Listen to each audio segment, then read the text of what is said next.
রাসূলুল্লাহ সাল্লাল্লাহু আলাইহি ওয়াসাল্লাম বলেছেন, জুমার দিন হলো দিনসমূহের মধ্যে শ্রেষ্ঠ এবং তা আল্লাহর নিকট অধিক সম্মানিত।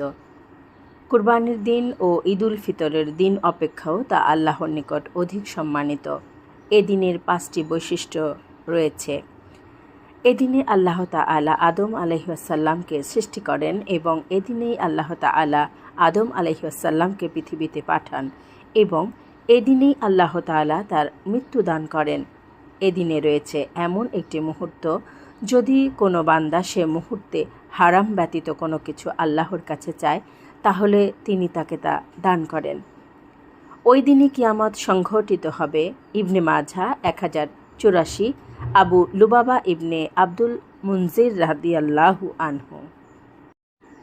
আবু হুরায়রা রাদিয়াল্লাহু আনহু বলেন, রাসূলুল্লাহ সাল্লাল্লাহু আলাইহি ওয়াসাল্লাম বলেছেন, কেহ যদি খুব ভালোভাবে অজু করে জুমায় উপস্থিত হয় এবং ইমামের কাছে চুপ করে বসে মনোযোগ দিয়ে খুতবা শোনে, তাহলে তার পূর্ববর্তী জুমাসহ আরও অতিরিক্ত 3 মোট 10 দিনের পাপ ক্ষমা করে দেয়া হয়।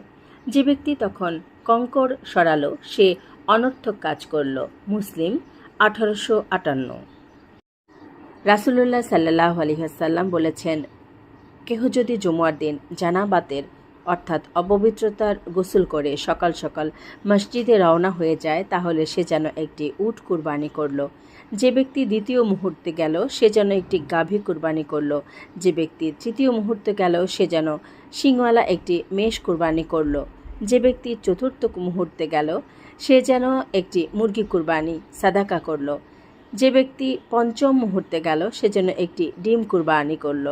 পরে ইমাম যখন সালাতের উদ্দেশ্যে বের হয়ে পড়েন, তখন ফেরেশতারা সালাতে উপস্থিত হয়ে খুতবা শুনতে ব্যস্ত হয়ে পড়েন।